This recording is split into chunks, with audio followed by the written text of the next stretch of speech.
ẹ̀yin abiyamọ ẹ ò ní jìyà dànù lórí ọmọ gbogbo ayé tí wọ́n á mọ̀ báyìí pé ìyá Destiny Boy ló pa Destiny Boy yìí o ẹ fẹ́ máa jẹ̀fọ́ eléyìí tí ẹ ò lẹ́ ẹ fẹ́ lọ máa wúṣu eléyìí tí ẹ ò gbìn ẹ wo ibi tọ́lọ́run wá bá yọ sí yín ẹ ṣẹ́ ìpè fọmọ yín lọ́nà yìí pé kò ní jẹ́ èèyàn mọ́ ọlọ́run wá wò yìí pé kàkà kí Destiny Boy kó má jẹ́ èèyàn mọ́ òun á pè sọ́dọ̀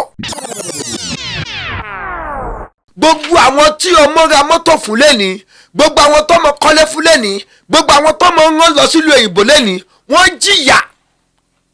láti kékeré láti ìpìlẹ̀ tó ti bí ọmọ yẹn títí tọ́mọ yẹn fi dẹ̀gbà tó fi di olú ńlá nígbà tí tọ́mọ yẹn di olú ńlá tán òun lọ́mọ yẹn ń dá gbogbo ẹ̀sọ́ ìyà tí ìyá yẹn tó jẹ lórí wọn òun ló ń dá padà o. ọba ẹdùnlágbà ọlọ́run ọba orúkọ yóò ní bàjẹ́ ayé ò ní ta epo sálà yín àwọn olórí burúkú tó máa kó bá yín ọlọ́run ò ní jẹ́ kẹ́ ẹ̀ súnmọ́ wọn mọ́ torí wípé ìyá Destiny Boy yìí ó ní mú dáadáa o mo tẹ̀ mọ̀ wípé bọ́lọ́run ṣe ń fẹ́ bí ọlọ́run ṣe tó yìí ìyá ẹ̀ máa jẹ́ yín kẹ́ tó kúrò láyé torí pé èèyàn kì í ṣerú eléyìí kó má rárẹ̀. ìyá kí ni ìyá Destiny Boy jẹ lórí Destiny Boy pẹ̀lú bó ṣe gbélé lọ́mọdún mẹ́ta tó bá yẹ pé bó ṣe gbélé lọ́mọdún mẹ́ta yẹn náà ni bàbá Destiny Boy náà ṣe gbélé lọ́mọdún mẹ́ta ṣé ògo Destiny Boy ṣó máa yọ ṣé Destiny Boy máa rí ògo lò ṣóhun gógó máa mọ̀ wípé ọmọ òun kan lókìkí òun fẹ́ wà lọ. kíní yẹn kọ́ lọ́mọ nǹkan kan lẹ́sẹ̀ ní pé ẹ ó lọ ṣẹ́fà ó lọ ṣe kíní kan kìnìkan nǹkan tó ní kálukú bá gbàgbọ́ nínú ẹ̀ òun ló máa ṣe. àsìkò wá tó yẹ kí Destiny Boy kó máa sun ẹ̀san rere fún bàbá ẹ̀ òun ló fi èpè burúkú lọ́ fi rán lọ sọ́run. ọmọ ológo kan ṣo tó fẹ́ jáde nídìílé yìí kò possible ọmọ ológo méjì kì í jáde nídìílé kan gbogbo ẹ̀yin èèyàn wa káyọ̀ tẹ́ ń wo fọ́nrán yìí ẹ bá wa pín ẹ jẹ́ kó kan ìyá Destiny Boy lára ibi tí ẹ ò ṣiṣẹ́ sí ọmọ tí ẹ ò tọ́ òun lọ fẹ́ máa dìmáàdì lé lórí Destiny Boy kọ́ lọ́wọ́ bá kó bá a fọ̀hún kẹ́ ẹ ó lè jẹ́ pé torí nǹkan kan ṣo tó ṣe yẹn lọ́lọ́run ṣe máa gbogbo ẹ̀ṣẹ̀ tó bá ṣẹ̀ lọ́lọ́run ṣe máa dáríjì ọmọ yẹn ronú ni ìtọ́ fífún yìí tí wọ́n lẹ́ta sọ ẹ̀ ronú dáadáa ni pé ẹ̀ẹ́dúró tọ̀hún. ẹ káàárọ̀ ẹ káàsán ẹ káalẹ́ ní ibi gbogbo tí ẹ ti ń wò wá ìkànnì òkodoro ọ̀rọ̀ ní mídíà ibẹ̀ gangan náà ni ẹ já sí abẹ̀yìn arọ̀yìn pé bí ẹ ṣe ń bá wa wo àwọn fọ́nrán wa yìí ẹ máa tẹ̀lé wa lórí àwọn ìkànnì ayélujára wa lórí Facebook wa wà ní Cubase Master bracket òkodoro Yorùbá Television lórí TikTok òkodoro ọ̀rọ̀ ní mídíà lórí Instagram òkodoro ọ̀rọ̀ ní mídíà lórí YouTube wa òkodoro ọ̀rọ̀ ní mídíà a sì bẹ̀yìn arọ̀yìn pé kí ẹ bá wa tan notification button yìí sílẹ̀ nítorí àwọn fọ́nrán tí ó máa jáde ẹ bá like ẹ bá comment kẹsì bá share líǹkì àwọn fọ́nrán wa yìí ojú tẹ fún wa kò ní fọ́ etí tí ẹ fi ń gbọ́ wa kò ní di ẹ ṣeun bí ẹ ṣe tẹ̀lé wa ẹ̀yin èèyàn wa káàkiri gbogbo àgbáńláyé pàápàá jùlọ ní ilẹ̀ kóòtù òjìrì àwọn ọmọ Yorùbá lórí ọ̀rọ̀ Destiny Boy ọ̀dọ́mọdé olórin Fuji pop ni tí ó dolóògbé ní àìpẹ́ yìí lágbára Ọlọ́run ọba kọ́lọ́n kó bá tu àwọn òbí ẹ̀ nínú kí irú eléyìí kó má kú lẹ́yìn mọ́ okú ọ̀fọ̀ kó má ṣe wọ inú ìlú Ayétòrò ìyẹn nípínlẹ̀ Ògùn okú ọ̀fọ̀ náà kó má ṣe wà ní àárín àwọn tí ó ń kọrin Fuji àti àwọn ní hip hop kákàkiri gbogbo àgbáláyé àwọn tí jàǹbá tó ti ṣẹlẹ̀ sí lọ́dún yìí kọ́lọ́run ọba kó bá bu tútù sí wọn ní ọkàn àwa tí kò tẹ́ ti ṣẹlẹ̀ sí kọ́lọ́run má jẹ́ kó wọnú lé ẹnì kọ̀ọ̀kan wa orí bẹ́ẹ̀ kò yí padà orí ọ̀rọ̀ Destiny Boy òun gọgọgọgọ lájáde wá ṣe mọ̀ pé mo sọ nínú fọ́nrán tí mo ṣe kọjá pé ẹ jẹ́ ká máa ṣàkíyèsí o tí àwọn kan bá ń sọ̀rọ̀ tàbí tí àwọn kan bá ń hùwà kan ká máa ṣàkíyèsí àwọn ọ̀rọ̀ tàbí ìhùwà tí ẹni yẹn tí ó ń hù àwọn kan á máa pòwe pé àwọn tó wà ní kóòtù wọn ò tó wá lọ́jọ́ orí ẹlòmíì lè jù wá lọ díẹ̀ ṣùgbọ́n nítorí pé wọ́n lọ ka ìwé òun la fi máa ń tọ́ pé àwọn adájọ́ o àwọn agbẹjọ́rò ọ̀rọ̀ títọ̀ tún bá rò títòsí bá rò òun ló máa gbé lẹ̀ ló máa wò pé ṣé bọ́ọ̀tún ṣe sọ yìí ìjẹ́ bó ṣe sọ ṣó lè ṣe bẹ́ẹ̀ ṣó lè sọ bẹ́ẹ̀ ṣé bí tòsí ṣe sọ yìí ìjẹ́ ṣó lè rí bẹ́ẹ̀ òun ló máa wá gbéyẹ̀wò síra wọn pé nǹkan tí wọn náà ṣe yìí ṣó mọ̀ pé kò dá lábẹ́ òfin eléyìí tí wọ́n ṣe yìí ó kù díẹ̀ káàtó kí ló jẹ́ kí n mú ọ̀rọ̀ yẹn wá lórí àwọn tí wọ́n lọ ṣe interview fún ìyá Destiny Boy àbúrò Destiny Boy àti ẹ̀gbọ́n Destiny Boy àti àbúrò ìyá Destiny Boy tí wọ́n wá gba ọ̀dọ̀ bàbá Destiny Boy tàbí èèyàn bàbá Destiny Boy kọ̀ọ̀kan lọ òun mo ṣe wá sọ kọjá pé ọ̀rọ̀ yẹn ó ṣókùnkùn o ṣé interview wà yẹn ṣó ṣe interview yẹn nítorí kó lè fi gbé ẹ̀yìn babaláwo tí wọ́n sọ wípé Destiny Boy kú sí lọ́dọ̀ tàbí tí babaláwo tó yẹ pé òun ló ṣe ifá fún Destiny Boy a ò sọ pé bí Destiny Boy ṣe ṣẹ́fá ó dá o a ò dẹ̀ sọ pé bó ṣe ṣẹ́fá náà kò dá o torí nǹkan tó bá wọn oníkálukú ni ó lè ṣe lábẹ́ òfin téèyàn bá ti kọjá ọmọ ọdún méjìdínlógún ìyẹn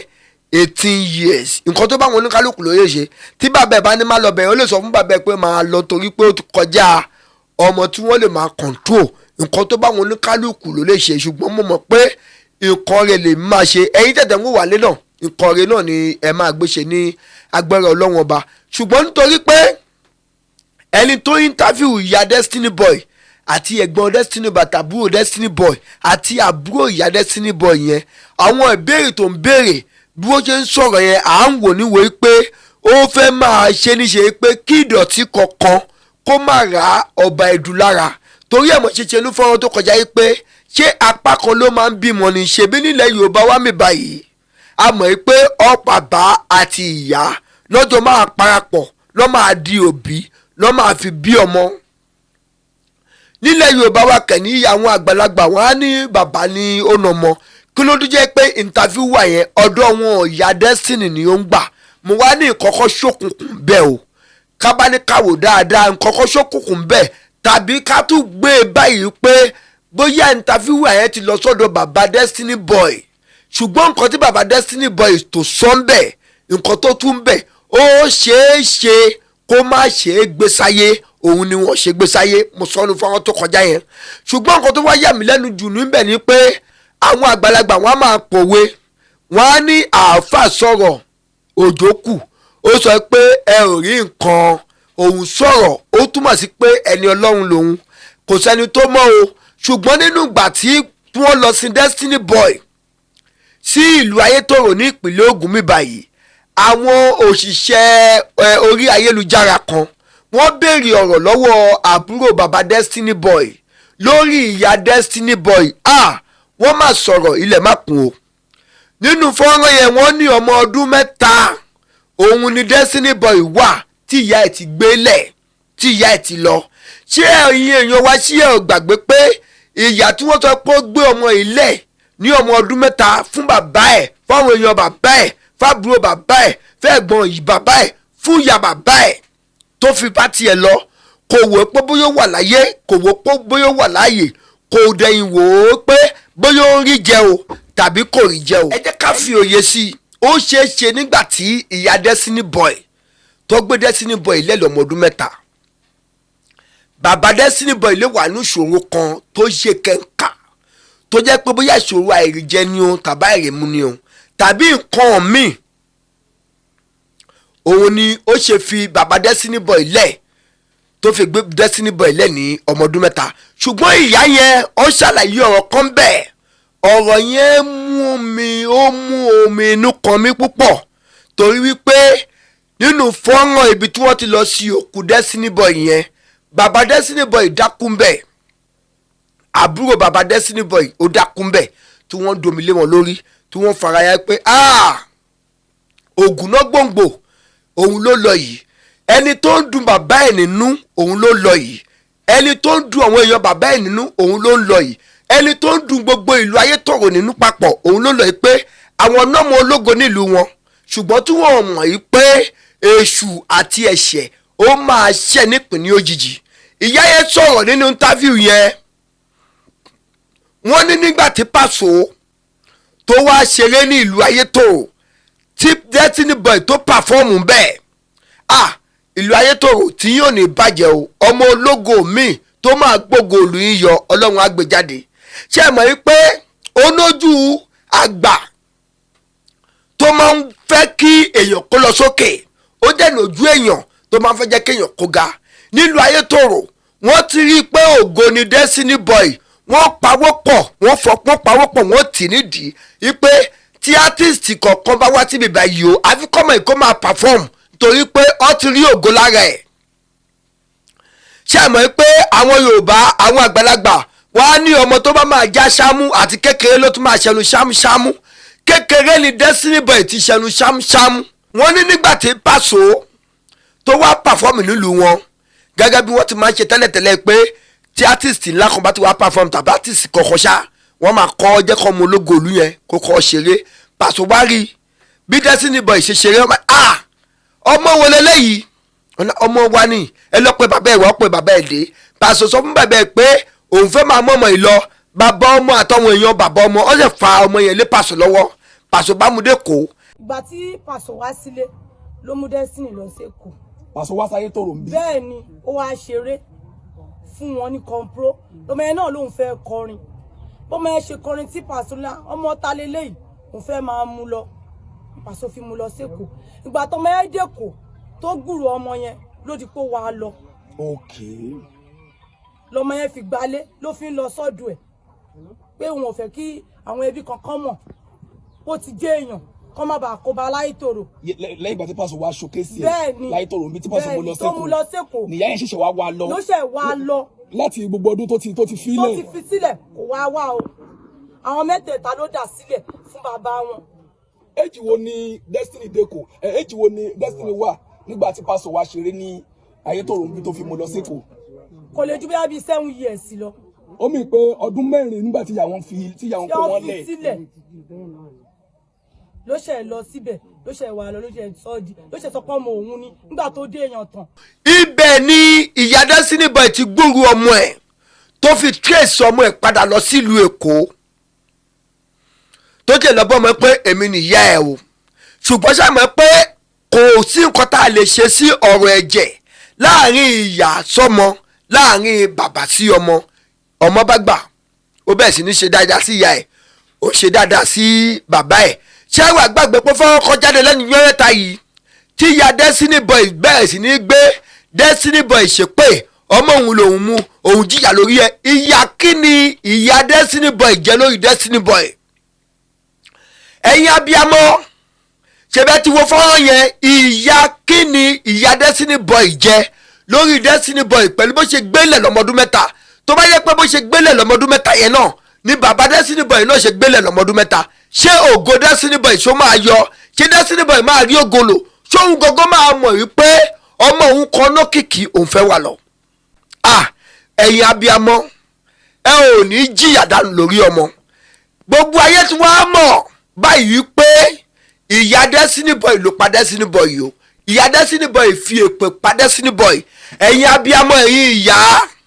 ẹ dúró ti ìyá yín nílé ọkọ òun lọmọ tẹ́ ẹ bí o tí ìyá yẹn bá wá pẹ́ bí ìyá yẹn bá wá dàgbà òun ni ìyá yẹn ń di ọrọ̀ òun ni ìyá yẹn ń di ọlá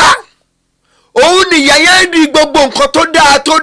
dáa gbogbo àwọn tí ọmọ ra mọ́tò fún lẹ́ni gbogbo àwọn tọ́mọ kọ́lé fún lẹ́ni gbogbo àwọn tọ́mọ ń lọ sílùú òyìnbó lẹ́ni wọ́n jìyà láti kékeré láti ìpìlẹ̀ tó ti bí ọmọ yẹn títí tọ́mọ yẹn fi dàgbà tó fi di olú ńlá nígbà tí tọ́mọ yẹn di olú ńlá tán òun lọ́mọ yẹn ń dá gbogbo ẹ̀sọ́ ìyà tí ìyá yẹn tó jẹ lórí wọn òun ló ń dá padà o àsìkò wá tó yẹ kí Destiny Boy kó máa sun ẹ̀sọ́ rere fún bàbá ẹ̀ òun ló fi èpè burúkú lọ́ fi rán lọ sọ́run ìyá ẹ̀ sọ pé àwọn òfàjẹ́ kọ́wọ́ èèyàn mọ̀ pé òkú ògún sọmọ wọn ṣùgbọ́n nísìnyí nígbà tí Destiny Boy tó fún yín 300,000 tó fún bàbá ẹ̀ 3 million naira ẹ lè mọ̀ ń gbà yẹn pé ẹ lè ṣẹ́ ìpè ńlá fún. inú ìgbà mo gbọ́njú sínú ìdílé Adésínà tí wọ́n bí mi síbẹ̀ ní àìsàn kankan lára títí di ọjọ́ àárọ̀ yìí àbí bá a ṣe wá gbọ́ ní nǹkan bí ọdún méjì sígbà tàwa ni wọ́n ní òkú òun ṣe àbíyèsí mo ní kí àìsàn wo ni wọ́n ń pè bẹ́ẹ̀ pé kí ló ń jẹ́ bẹ́ẹ̀ pé àgbọ̀ púpọ̀ àìsàn kankan nínú ìdílé wa nínú ìdílé Adésínà àfíìsì yìí sì rè ọmọ ọdún 3 ló wà níyẹ́ ti gbé kalẹ̀ owó wa yìí náà ló dàgbà sí ṣe ti gbọ́ nígbà tọmọ yìí sì máa kọ́kọ́ bẹ̀rẹ̀ orin ó bẹ̀rẹ̀ orin yẹn ní nǹkan bí ọmọ ọdún 7 ìta ilé mi gangan ní ẹ̀gbẹ́ ọ̀dọ̀ mi ló ti kọ́kọ́ ṣe rálì àkọ́kọ́ nínú iléyá ní ọdún yẹn lọ́hùn débi wípé táwọn èèyàn sọ wípé tó bá máa kọrin báyìí yóò máa kiri ẹ̀yọ́ pọ́ ọmọ Adésínà lòun iye tí wọ́n sọ wípé àfíìsì sọ wípé ọmọ Abẹ́òkúta lòun àfíìsì ètí ìbéèrè kankan nídìílé tàbí wípé báwo nìyí ṣe jẹ́ ó sì kéré ọmọ ọdún 22 years òye wo ló fẹ́ wà nínú agbárí ẹ̀ ìyí ò fi lọ́kàn balẹ̀ láti lè béèrè gbogbo bí nǹkan ṣe jẹ́. abiyamọ wọn tún wá ń fọwọ́ gbáyà báyìí wọ́n ń fọwọ́ gbábẹ́ báyìí pé àdàbí tó wáyé pé mi kọ́ mo bá bí ẹ ti gbàgbé pé èpè ò lè jáde láì máa fi ara kọ́ nǹkan kan ọmọ yín tẹ́ bí nínú yín tó kájẹ sọ pé ẹ ti ẹ jìyà lórí ẹ gbé wọn lẹ̀ ẹ bá káràkátà tì yín lọ ẹ ti lọ fọkọ mi ẹ ò fẹ́ jìyà ìyàtọ̀ náà sọ pé ẹ ò fẹ́ jẹ lọ́jọ́ àná yẹn ó wá dájú nìsín pé ẹ máa jìyà yẹn dọjú alẹ́ torí pé ọmọ ológo kan ṣo tó fẹ́ jáde nídìílé yìí kò pọ̀síbù ọmọ ológo méjì kì í jáde nídìílé kan gbogbo ẹ̀yin èèyàn wa káyọ̀ tẹ́ ń wo fọ́nrán yìí ẹ bá wa pín ẹ jẹ́ kó kan ìyá Destiny Boy lára ọmọ ológo méjì kì í jáde nínú ìdílé kan ọmọ ológo kan ló ń jáde nínú ìdílé kan tó máa làmìlaka ẹ wo Pàṣọ ẹ wo Òṣùpá ẹ wo Wàsíù Àyìndé Màṣá ẹ wo Àyùbá ẹ wo Màláìkà Sùláìmọ́nù ẹ wo wọn ọmọ ológo méjì kì í jáde nínú ìdílé kan ọmọ ológo kan ló ń jáde nínú ìdílé kan ṣùgbọ́n ìyá Destiny ọmọ ológo tó jáde nínú ilé yín bó tẹ̀ tilẹ̀ jẹ́ pé ẹ ò dúró jìyà lórí ọmọ yẹn ṣùgbọ́n ẹ fẹ́ máa ká kọ̀kọ́ eléyìí tí ẹ ò gbìn eléyìí tí ẹ ò lẹ̀ eléyìí tí ẹ ò fomirin ẹ fẹ́ máa jẹ̀fọ́ eléyìí tí ẹ ò lẹ̀ ẹ fẹ́ lọ máa wúṣu eléyìí tí ẹ ò gbìn ẹ wo ibi tọ́lọ́hún wa bá yọ sí yín ẹ ṣẹ́ ìpè fọmọ yín lọ́nà yìí pé kò ní jẹ́ èèyàn mọ́ ọlọ́run wá wò yìí pé kàkà kí Destiny Boy kó má jẹ́ èèyàn mọ́ òun á pè sọ́dọ̀ kí ni yẹn kọ́ lọ́mọ nǹkan kan lẹ́sẹ̀ ní pé ẹ ó lọ ṣẹ́fà ó lọ ṣe kíní kan nǹkan tó ní kálukú bá gbàgbọ́ nínú ẹ̀ òun ló máa ṣe. tí mùsùlùmí bá bí ọmọ tọmọ yẹn bá ti bẹ̀rẹ̀ sí ní tó bí ọmọ ọdún 7 8 9 10 wọ́n á bẹ̀rẹ̀ sí ní kọ́ bó ṣe máa ṣàlùwàlá bó ṣe máa kírun á máa bẹ̀rẹ̀ sí ní lọ sílé kéwú alif bata asa. tọ́wọn aláwo bá bímọ ọjọ́ tí wọ́n bá bímọ wọn tí wọ́n ti ń sọmọ lórúkọ báyìí náà ti ń ṣẹ́fà fún un nǹkan tó ní kálukú bá gbàgbọ́ nínú ẹ̀ òun ló máa ṣe. ìyá Destiny Boy ó ti wá fẹ́ fi ọ̀rọ̀ ẹnu ó fẹ́ fi kó bá ẹ̀bà ẹ̀dù àwọn kan ní lọ́nà wo lọ́nà rí náà ni ẹ máa gbọ́ torí pé mo máa ń sọkọ wọn fáwọn èèyàn mo ní ẹ máa rántí o tẹ́yìn bá mọ̀rọ̀ sọ àwọn kan mọ̀rọ̀ gbọ́ tó máa bá yín tu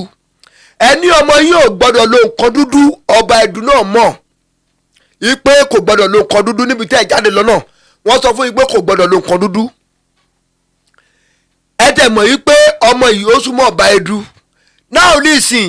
ẹ̀ná rẹ̀ ò yá ẹ gbé lọ sọ́ba ẹ̀dù kó máa bá yín lo nǹkan aporó ọ̀fà fún kọ́kọ́ fún tẹ́ ẹ tẹ̀ mọ̀ yín pé nǹkan dúdú náà ni ọba ẹ̀dù máa lò fún àbí kí lọ́ba ẹ̀dù fẹ́ lò fún tí ọba ẹ̀dù fẹ́ lọ paracetamol fún ni àbọ̀bọ̀ ẹ̀dù máa lọ ṣọ́ọ̀kì àbọ̀bọ̀ ẹ̀dù fẹ́ máa fún lẹ́fun mu definitely ẹ fẹ́ pa ọmọ yẹn nítorí pé wọ́n ti sọ fún yín pé kò gbọ́dọ̀ lo nǹkan dúdú nǹkan tí wọ́n dẹ̀ nílò fún tó jẹ́ nǹkan àpòwọ́ lọ́dọ̀ ọba ẹ̀dù nǹkan dúdú ni ẹ̀yin lẹ pa ọmọ yín. ẹ kò fẹ́ fi ti kọ́ ti ọba ẹ̀dù lẹ́rùn ni ọba ẹ̀dù lágbára ọlọ́run ọba orúkọ yóò ní bàjẹ́ ayé ò ní ta epo sálà yín àwọn olórí burúkú tó máa kó bá yín ọlọ́run ò ní jẹ́ kẹ́ ẹ súnmọ́ wọn mọ́ torí wípé ìyá Destiny Boy yìí ó ní mú dáadáa o mo tẹ̀ mọ̀ wípé bọ́lọ́hun ṣe ń fẹ́ bí ọlọ́run ṣe tó yìí ìyá ẹ̀ máa jẹ́ yín kẹ́ tó kúrò láyé torí pé èèyàn kì í ṣerú eléyìí kó má ráre ẹ ti fọwọ́ ra yín pa ọmọ ológo yín ẹ ti fọwọ́ ra yín títí kòtò ó ń fún yín 300,000 tẹ́lẹ̀ ẹ̀ ń gbèsè pé torí pé fún bàbá ẹ̀ 3 million naira àti 300,000 àti 30,000 àti 3,000 èwo ni wọ́n fẹ́ rí gbà báyìí àbí ibi tí ẹ ò ṣiṣẹ́ sí ọmọ tí ẹ ò tọ́ òun lọ fẹ́ máa dìmáàdì lé lórí destiny boy kan náà bá kó bá a fọ̀hún kẹ́ ẹ ó lè jẹ́ pé torí nǹkan kan ṣo tó ṣe yẹn lọ́nà ó ṣe máa gbogbo ẹ̀ṣẹ̀ tó bá ṣẹ̀ lọ́nà ó ṣe máa dáríjì ọmọ yẹn ronú ni ìtọ́fi fún ìtì 300,000 ẹ̀ ó ronú dáadáa ni pé dúró tọ̀hún wọ́ tẹni tó yẹ kó máa jẹun ọmọ ẹgbọ́n mọ́lẹ̀ lọ́mọdún mẹ́ta ẹ lọ